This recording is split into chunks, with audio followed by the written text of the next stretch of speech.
This is still the chamber right here on CTTV. Of course, thanks for choosing this channel. This week we have a lot for you. We begin with a recap of the major happenings in Parliament and the major stories in the recap segment. The North Tonga MP has been on a crusade to unearth the true cost of the trips of the president made via chartered flights, but that has been unsuccessful. Speaking to City News, Okudzeto Ablakwa commended the president's latest gesture and indicated that it should not be a fluke. What the people want to see is that you are being prudent, you are being frugal in the utilization of resources. And that is why when you will ask for more taxes, you will ask for more sacrifices, the people will come along.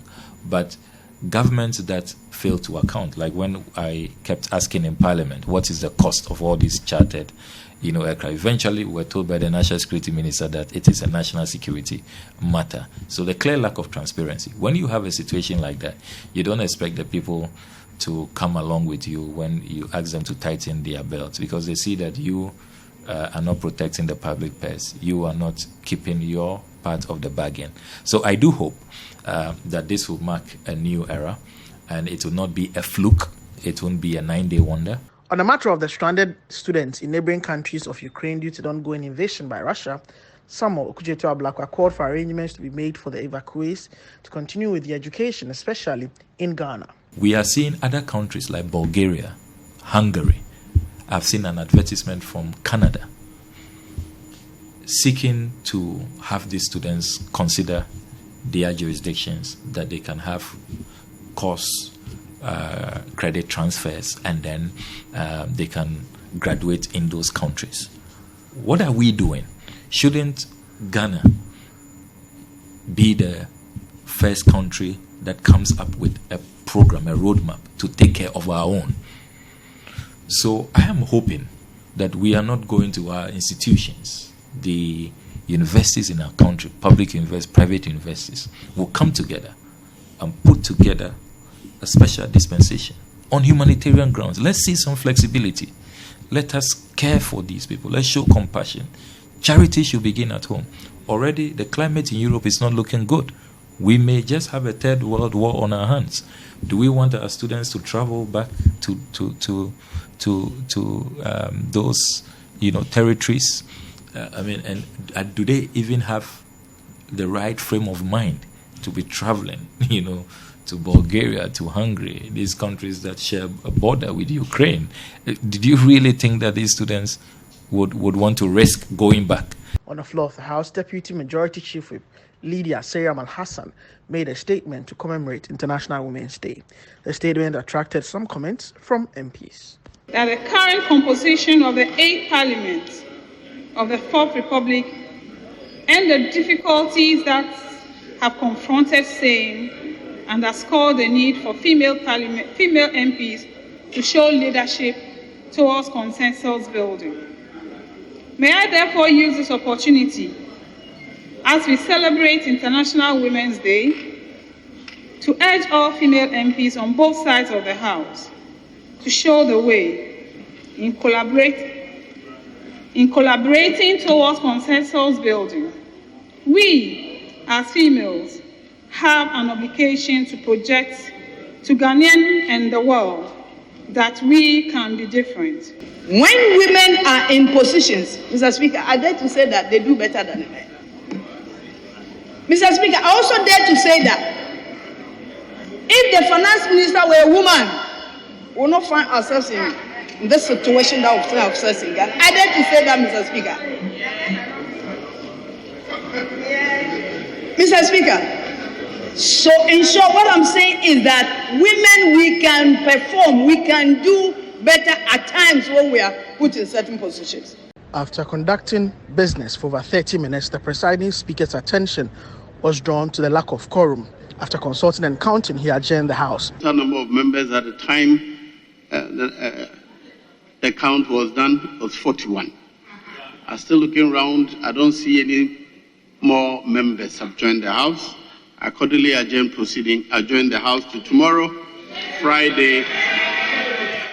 The minority addressed two separate press briefings, one on the woes of the National Health Insurance Scheme service providers and another on the rising cost of fuel prices. When you go to any health facility in this country that accepts national health insurance subscribers, don't be surprised if they turn you back, because they have not been paid since July 2021. If you suffocate health facilities in this country like that, how do you expect them to operate? Unfortunately, the people who are responsible to pay the money into the account of the National Health Insurance Fund are not the ones who are going to suffer the brunt of the withdrawal of their services when they do so. They have the opportunity to travel outside the country to seek medical care. Unfortunately, it's going to be the ordinary Ghanaian in my constituency who is going to suffer. As we speak today, government really is making a lot of money from the upstream side. If you look at the 2022 budget, government had projected that if we were to sell our crude for $62 per barrel, we will meet our petroleum revenue targets. As we speak now, we are selling in the upper side of $131 per barrel. Because remember that our crude is one of the best. It is light and sweet, so it has less sulfur. And so the prices is always Brent plus a premium. So it means the government is doing about 100% more than its target for the upstream side. What it then means is that government can then come and look at our taxes, which is supposed to be also contributing to the petroleum revenues, and see how we can reduce that because of the consumer. So the first one I will look at, and I think that government should begin to start looking at that seriously in the next week, is that the special petroleum tax. If you look at the present special petroleum tax now, it is said that it is meant for budget support. The reason why the special petroleum tax was introduced was because at that time prices of crude was somewhere around $30. Today it is $131. Our production levels were less than 70,000 barrels per day. Now we are doing almost 200,000 barrels per day.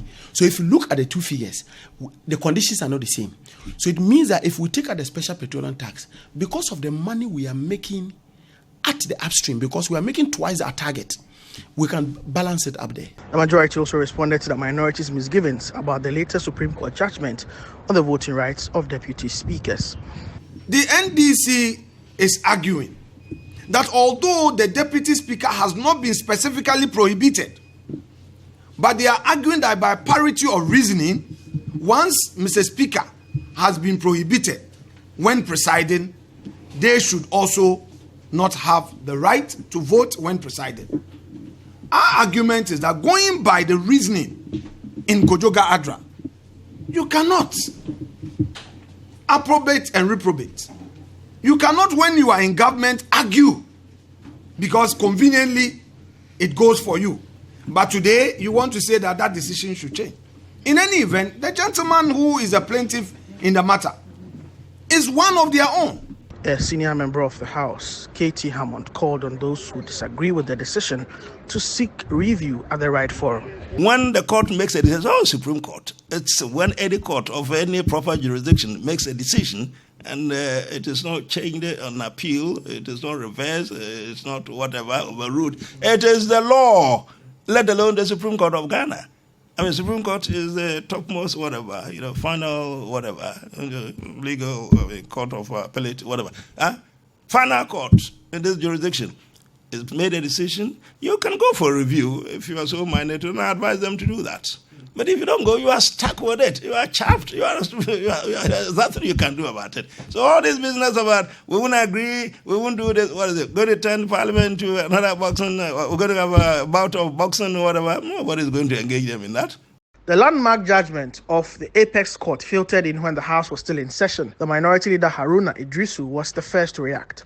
Our attention has been drawn to a very disappointing ruling of the Supreme Court of Ghana, which more or less amounts to a judicial interference in time-tested parliamentary practice and established conventions, everywhere in the world, in civilized democracies, including the United Kingdom, the presiding officer's vote is discounted. So it's not for nothing that Article 102 provides that a person presiding shall have no original nor custom vote. The Supreme Court, to put it aptly, this ruling is judicial support for e-levy, nothing more. Judicial support for e-levy for a struggling economy in distress, and judicial support for the restoration of a matter that they have said is constitutional, is repugnant to the provisions of Article 102 and 104. But what can we do? They are clothed with the mandate and authority to interpret the law. This is a travesty. This is a travesty of parliamentary justice. After sitting was adjourned, the first Deputy Speaker, Joseph Oseus, whose action triggered the suit, also reacted. This decision affirms that position that I took. I find that very refreshing. Soon after that decision, a former Speaker of Parliament called me and he said, I called you to congratulate you for being bold to take this decision, because that is how the frontiers of the law are expanded. Matters that have never arisen are now in the fore because of the numbers we have in the chambers. So anytime there is disagreement, as I've said already, I will interpret the rules and the law as I understand it. I encourage people who disagree with me to boldly state their position and, if need be, refer to the appropriate body like the Supreme Court to guide us.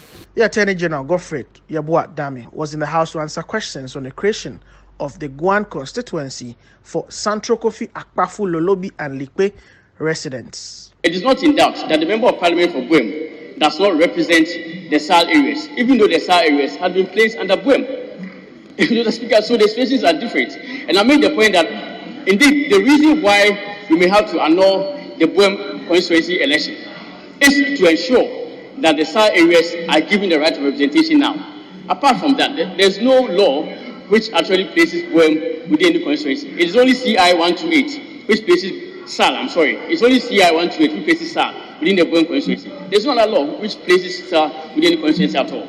But the MP concerned, Kofi Adams, disagrees with the position of the Attorney General. This is not the first time we have had to review our constituency boundaries. We've done so before 2024. We did so before 2012 elections, and it never occasioned this kind of incompetence. It's clearly indicated that the government has been very incompetent in handling the local government structures, and that has affected the creation of the constituency. But what he's saying, for me, I see it more as a joke. Following the evacuation of more than 200 stranded Ghanaians from Ukraine, a Deputy Minister for Foreign Affairs, Kweku Amprechum Sapon, told City News government had earmarked $2 million for the said purpose. Government has approved the sum of $2 million, cedi equivalent, to be given to the ministry to get this evacuation exercise moving. In anticipation of it, the ministry itself started using some of its money to get this thing moving. And in all the key neighboring countries where our compatriots moved from Ukraine to, we sent officers there. And the officers were adequately resourced.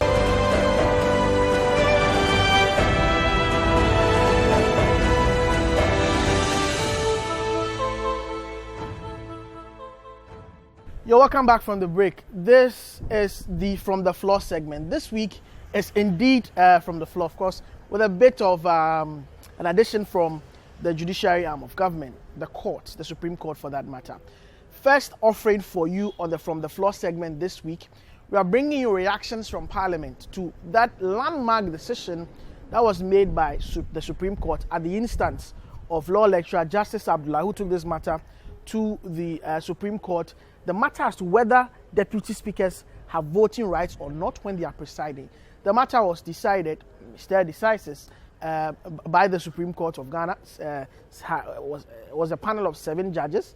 They ruled unanimously 7-0 to the effect that the first deputy or second deputy speaker has a vote when they are presiding, and struck down consequently Standing Order 109 Rule 3 of the Standing Orders of Parliament. So a couple of reactions. First to react was the minority leader.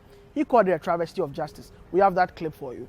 Then the man in question himself, Joseph Osei-Usu, also reacted to the issue. And then we have the majority caucus also reacting to that matter at hand. So we have all these 3 press briefings or press conferences for you on the Supreme Court matter. And then also, you remember that embattled area, that enclave in the New Oti region, Santro Kofi, Akpafu, Lolobi, and Lipe. These are 4 traditional areas in the Oti region. As we speak, do not have a member of parliament. They don't have parliamentary representation. The Attorney General and Minister for Justice was dragged onto the floor of Parliament by the MP who was supposed to be having jurisdictional authority over them, the MP for Buem, Kofi Adams. There was a back and forth in terms of questions and answers between the Attorney General and MP for Buem, and of course other MPs. So the second part of the From the Floor segment is centered on the question of SAL as to when a new constituency will be created. The Guan constituency will be created. It's all curated for you on the From the Floor segment. Been drawn to a ruling of the Supreme Court on the matter as to whether a person presiding as Speaker, consistent with Article 102 of the 1992 Constitution, which provides for the quorum, and Article 104, can exercise a vote whilst presiding. Our attention has been drawn to a very disappointing ruling of the Supreme Court of Ghana, which more or less amounts to a judicial interference in time-tested parliamentary practice and established conventions everywhere in the world, in civilized democracies, including the United Kingdom. The presiding officer's vote is discounted. So it's not for nothing that Article 102 provides that a person presiding shall have no original nor custom vote. The Supreme Court, to put it aptly, this ruling is judicial support for e-levy, nothing more. Judicial support for e-levy for a struggling economy in distress, and judicial support for the restoration of a matter that they have said is constitutional, is repugnant to the provisions of Article 102 and 104. But what can we do? They are clothed with the mandate and authority to interpret the law. This is a travesty. This is a travesty of parliamentary justice and a step in the growth and development of multi-party constitutional democracy built on the spirit and principle of checks and balances. Is it not intriguing for us to hear, whilst we await the full reasoning of the Supreme Court, to hear them that, I'm quoting from one of the justices, that the quorum in Article 102 is not the same thing as a quorum in Article 104. That is the ruling.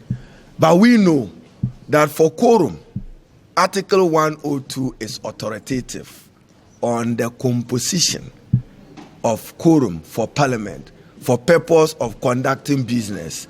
We cannot see any material difference in the provisions of Article 104. But for their purposes, they have said that interpret 102 differently and separately from Article 104. They ought to know that Article 102, even the side notes, marginal note, says quorum of parliament.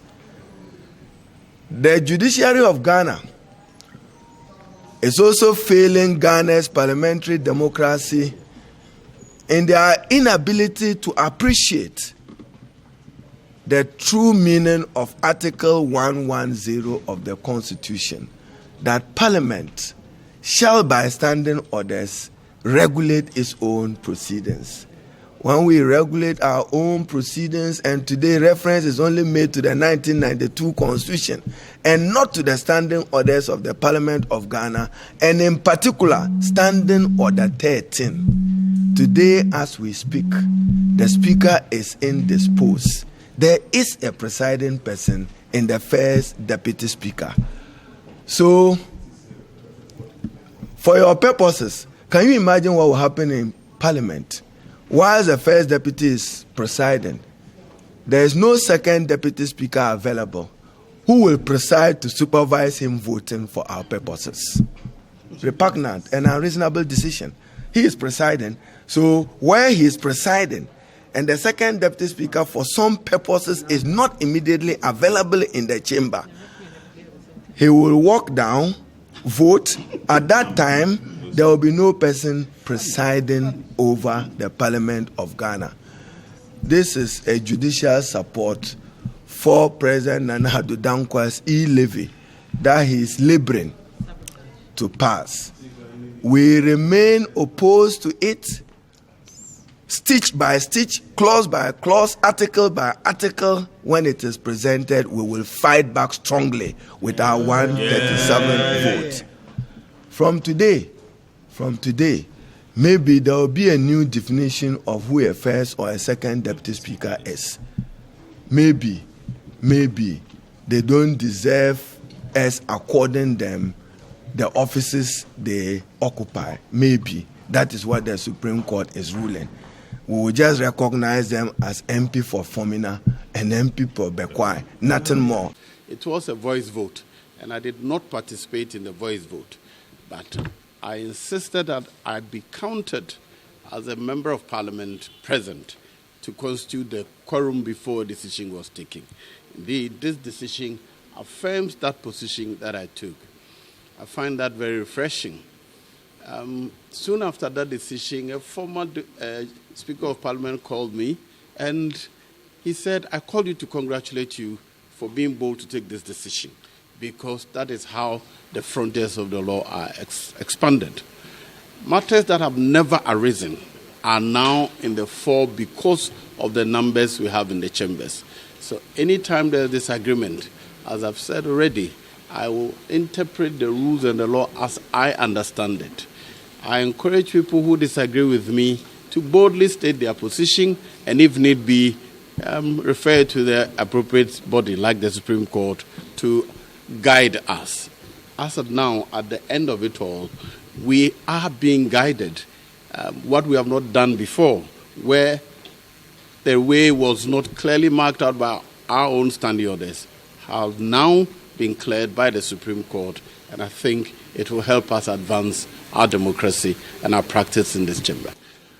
Well, let me say that we had a long argument between myself and the majority leader.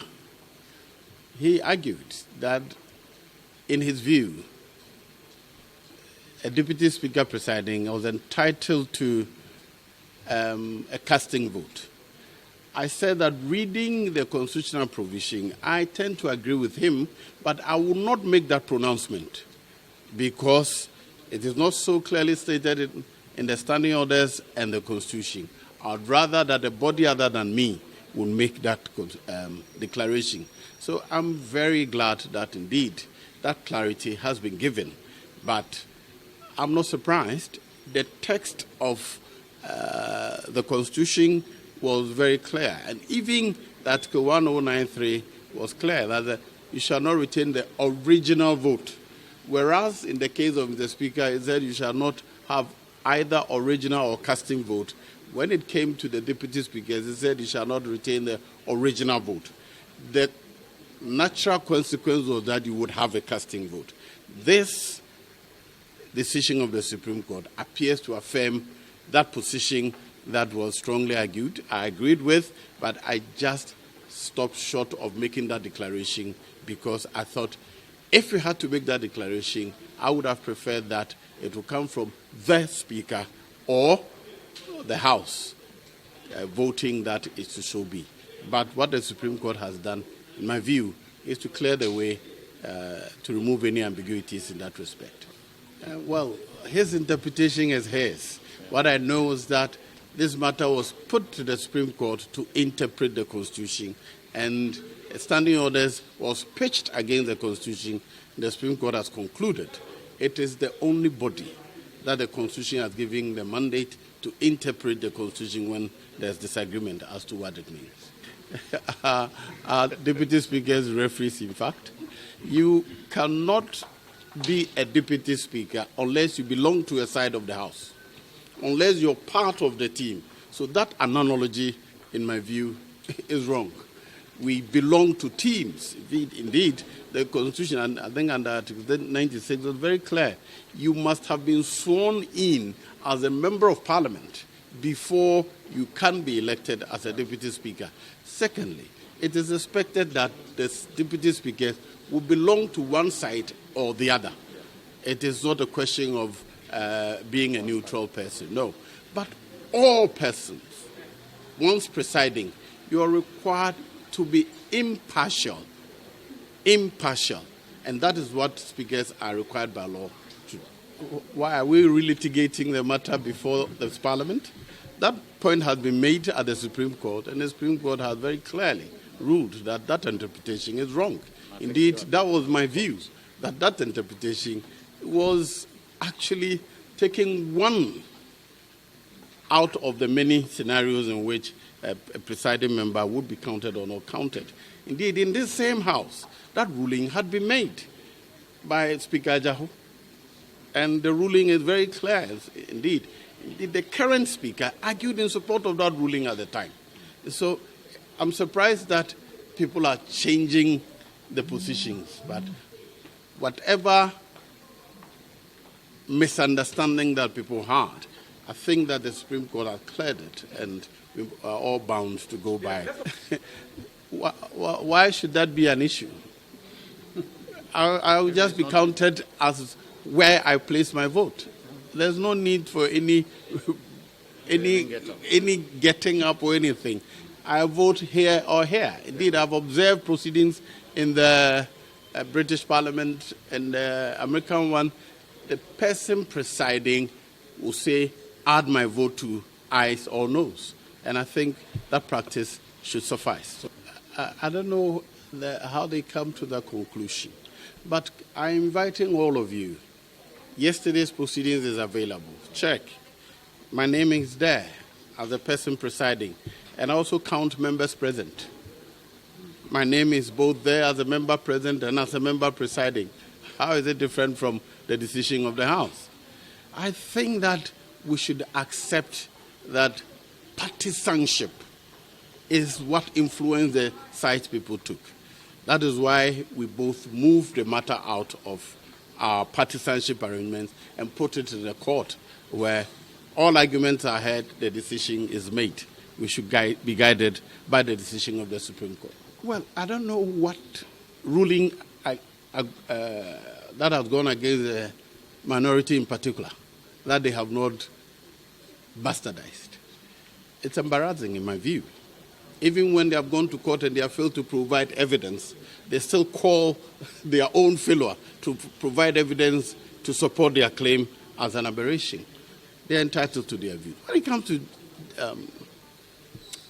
legal interpretation, I really don't have hard feelings about them. We read the same language, but people interpret them differently. That is why there's often disagreement as to what is the meaning of A or B. Sometimes, how we have grown up, the things we have experienced over the years, influence how we interpret things. And so when the final judgment is given by the body that has the power to do that, well, what other people think does not matter. What becomes the law is what is given by the body that has the authority to do that. We in the MPP have a tradition of testing the law where we have difficulties in this our public discourse. We resolve it in our courts. There are times we win, there are times we lose. And in all situations, our conduct has been that of respecting the rule of law. Unfortunately, our colleagues, anytime they go to court and they lose, they attempt to scandalize the courts, to say the least. In 2015, the Supreme Court of Ghana delivered a landmark decision in the Kojogra Adra case against Pani Lamte and the Attorney General. I was the lawyer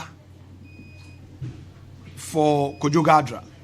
In fact, the contention of the then minority was that those who were holding public office and were also vying for positions in the NDC amounted to a breach of Article 94(3)(b) of the Constitution.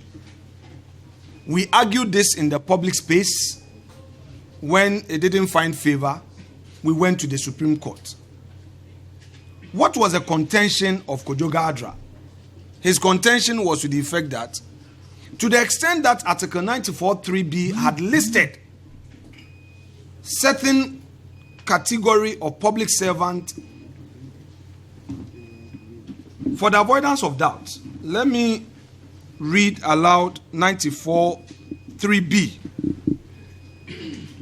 They have listed a member of the police service, prison service, the armed forces, the judicial service, the legal service, the civil service, the audit service, the parliamentary service, the statistical service, the fire service, the customs, excise and preventive service, the immigration service, or the internal revenue service, or C is a chief. 94(3)(b) prohibited all these people as not being eligible to be members of parliament. And if you read, juxtapose that against Article 58, they could also not hold party office. So our contention was that Ghana Highway Authority officials, GES officials who were contesting for NDC party officials by party positions, by parity of reasoning, they should also be prohibited because they all came under the public service category. I.e., you can't be working with Ghana Education Service, then hold a party card and be a regional chairman.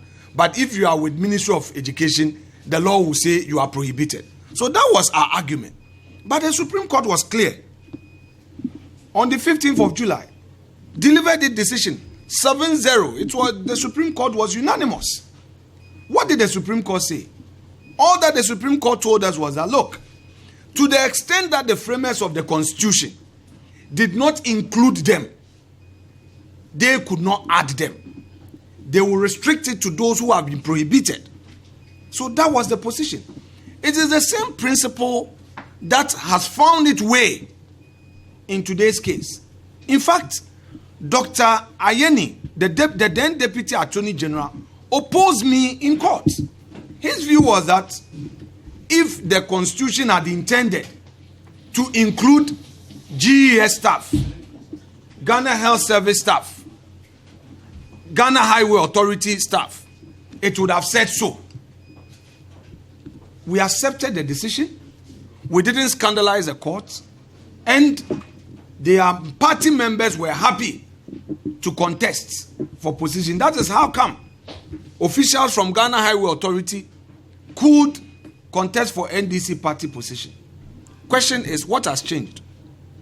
Today, the NDC is arguing that although the deputy speaker has not been specifically prohibited, But they are arguing that by parity of reasoning, once Mr. Speaker has been prohibited when presiding, they should also not have the right to vote when presiding. Our argument is that going by the reasoning in Kojoga Adra, you cannot approbate and reprobate. You cannot, when you are in government, argue because conveniently it goes for you. But today, you want to say that that decision should change. In any event, the gentleman who is a plaintiff in the matter is one of their own. The respected lawyer and law lecturer at UPSA, where I also teach as an adjunct lecturer, is one of their own. He's an NDC member. We are not saying they sponsored him to go to court, but that he was inspired by the views of his party members and he went to court. And today, the Supreme Court has delivered its ruling. How on earth will a minority leader make a statement to the effect that the Supreme Court is attempting, or the Supreme Court wants to support the passage of the e-levy? Wasn't it their own party member who went to court? Or to them, immediately they go to court, they must win at all costs? That is not fair. And we are drawing their attention to the fact that if they continue to break down the institutions of democracy, one day they will come back to cross the bridge and there will be no bridge to cross back home. The NDC is destroying everything needed to sustain good governance. And that is not how to operate a democracy. Extremist attacks cannot be the way to go. Argue forcefully. When you lose, graciously accept it. And that is what we did when we were in minority. We didn't go out to attack the Supreme Court when we lost in the Kojoga Adra case. In fact, Ghanaian Times reported front page, Afenyo Makin dismissed. Banner headline, Afenyo Makin dismissed. And if you, 16th of July, that was a banner. Check it. 2015. The whole minority was subjected to ridicule. And the NDC, was happy parading people from the public service to contest party positions. Because the Supreme Court says that those category of public servants have not been listed or that they have not been prohibited under Article 94 3B. So, ladies and gentlemen, it is incumbent upon us to respect the decisions of our court. If we are not ready to respect their decisions, then we shouldn't run to them. But once we run to them and they deliver their decision, we should take it as a bitter pill or a sweet chocolate. If it's bitter, take it. Tomorrow, that decision could be an authority for your own cause. And at this point, let me again remind you of another case, Dr. Makesebe Yeboah. You may recall that somewhere 2015, the NDC came to Parliament for us to approve certain power purchase agreement and conspicuously left out the car power agreement. And they said that, they were using ECG and GMPC. Meanwhile, we found an alter ego situation there, where although ECG was going into a private agreement with Car Power, we realized that government of Ghana was giving a residual guarantee. So we invoked Article 181 and said, look, the Supreme Court should interpret that agreement to mean that it's an agreement between government of Ghana and an international organization. The Supreme Court said no. Dr. Esebe Yeboah lost the case. It was the position of the minority that took Dr. Esebe Yeboah to court. We lost. We accepted it. The Supreme Court said yes, to the extent that ECG is undertaking that enterprise on its own balance sheet.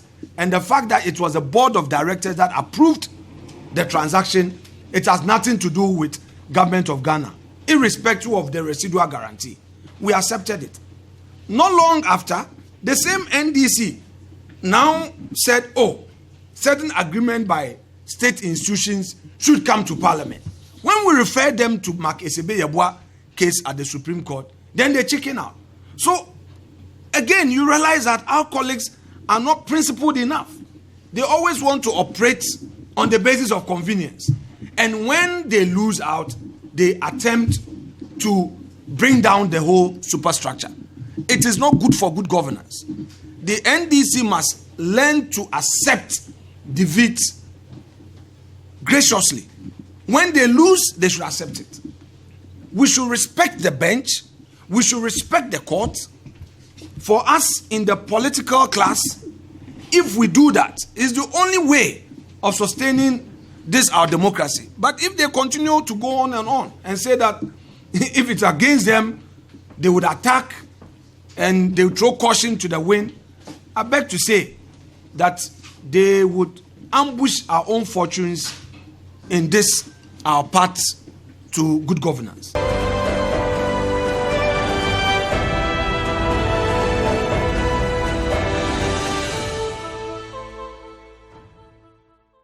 Clearly shows that we've had an incompetent government that was bestowed on this country, because this is not the first time we have had to review our constituency boundaries. We've done so before 2024.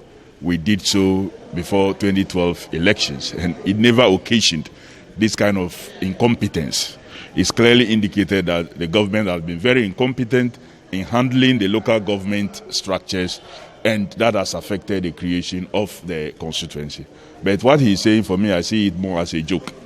But the real issues that has come out from his answers, even though he's been very evasive in trying to give us the time, is that at least in an answer to the query by the Speaker, the first Deputy Speaker who was presiding, he claimed the draft CI has left his office and has moved to the Electoral Commission. So now the Electoral Commission has a responsibility to lay that CI immediately, because they have created that problem for the people of Guam, for which reason, as we speak, they don't even know their left from their right. They don't know. I am ever ready any day for an election in Buem. But like he said, the processes will mean that the district that has been created would have to be cancelled. It means there will be no Guam district. There will be no Guam district assembly. There will be nothing about Guam. It means that all that will have to move back to Jasikan Municipal, even before you come to talk about the constituency. If they are prepared to do that, to demonstrate the level of incompetence of His Excellency the President and his local government ministers, we are ready for it. That's not a constituency that we will lose anyway. Buem or Guam is not a constituency that we will lose anyway any day. We don't need campaign to win those two areas put together. But what it means is that he's telling us that his government has been so incompetent in creating the Guam district. Therefore, to solve even this problem they have created, they have to cancel that district. A district they have spent resources to inaugurate has to be cancelled. Then before we will move to talk about even the annulment of the constituency, which has to be done through a court. So there were many things that he talked about, which you saw me on my feet to respond to him at a point. But Mr. Speaker chose to limit my number of questions. There were many falsehoods that he peddled. And at the right time, when you have enough time to be able to demonstrate, you can come and then we'll talk about women, talk about Guam issues, and we will go much more deeper. Because the two scenarios you created are different. They are different in the sense that whenever this Honorable House gives effect to the enactment of a constitutional instrument to realign the boundaries of a region, all the areas within the newly created constituencies would already be represented. They would already be represented by a member of parliament of an existing constituency.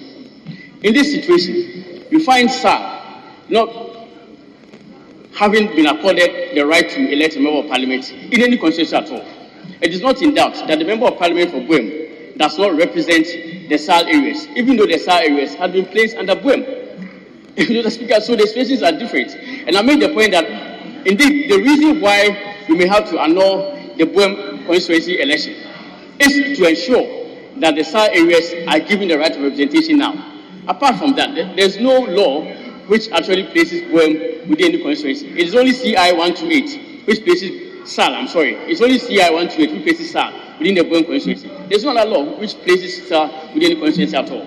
So the way to go, if indeed we want to achieve representation of the SAL people in this parliament, or in the lifetime of this parliament, this 8th parliament, is to ensure that the proper areas that had been allocated, the proper constituency that they had been allocated, would have a proper election. And that proper election can only take place by including the SAR people in the parliamentary election. And we first have to annul the Boeing election.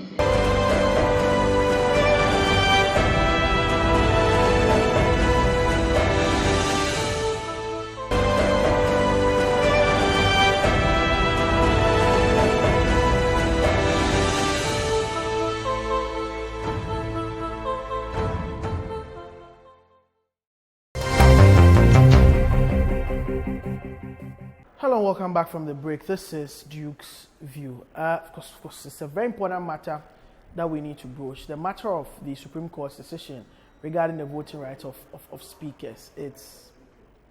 We all know it's a matter that has generated quite a lot of controversy on the floor of Parliament, even led to fiscal confrontations on the floor of Parliament during the budget season and when it was being approved or otherwise, right? It still even has much more implications in this season of the E-levy. The E-levy still has not been passed. It's still before Parliament, still has not been worked on. So as we speak, this ruling or this judgment by the Supreme Court may have further consequences for the passage of the E-levy. So it's great that such a constitutional question has been answered, has been put to rest, except, of course, some people decide to broach the frontiers further and try to expand the frontiers of the law by going to seek review. This was a judgment by a 7-member panel. So, of course, they could go for a review and that would move to a 9-member panel. So, as we speak, really, that matter has been put to bed. There's been a lot of reactions, as you saw in the From the Floor segment. But for us, it will be interesting how this will play out practically. In the instance where, for instance, there's only one deputy speaker in the jurisdiction. First deputy speaker is the only person in the jurisdiction. Is the only person in the jurisdiction. What happens if he has to come down and vote? Would the House be held in abeyance or what? So practically, we are waiting to see how this is going to function really. And apart from that, also some have described this as an unnecessary peering into the affairs of the legislature by the judiciary, and that this flies in the face of the judgment of the Supreme Court to for an Attorney General. Parliament is a closed book. What is the judiciary doing, trying to interfere in its affairs, and even strike down its standing orders and all that. That is an argument I don't agree with. I don't agree with it because, of course, if you look at Article 11, it's clearly spelled out the hierarchy of laws in the country. Standing orders is equated to a regulation or an order or a rule, that's subsidiary legislation, comes nowhere close to the one at the top in terms of the pecking order, which is the Constitution. And any law that is inconsistent with the Constitution is unconstitutional. Finito, simpliciter. This is not a matter that needs to raise eyebrows. It's a basic legal matter. So, really, we don't have to go there. But of course, this is the beauty of the law. People need to can express their views in divergent ways. And that's why the courts really exist. And this is a matter that did not even divide the court. This was a unanimous decision. Another matter, absenteeism, is rearing its ugly head once again in Parliament. This week, on the last but one sitting day of Parliament, the House had to be adjourned prematurely. And I dare say that business even had to be smuggled through for the Fisheries Minister to answer certain questions. Why? Because the number needed for a quorum, was not met. And members of Parliament that paid from the taxpayers' coffers, from the taxpayers' resources, just 41 out of 275 reported to work on business on the floor of Parliament. Of course, you can give us the excuse of committee work and all of that, but 275. So the remaining over 234 MPs. They were there all at committee sittings. Please, the people of Ghana expect better from our MPs. So this matter of absenteeism, non-punctuality, not reporting, is costing Parliament. If we indeed decide, if the Commission is steady to quantify the cost, it's not the best at all. It casts a slur on the reputation of members of Parliament. And that needs to change. That needs to change. To have 41 MPs out of 275 reporting to work for parliamentary business, thereby causing Parliament not to have a quorum. It's a sad occurrence. And that's how we wrap up this week's edition of News and by extension the Chamber on CTTV. My name is Shukman Sopoku. Same time next week, we'll be here in the Heritage Month to bring you the Chamber. We are out.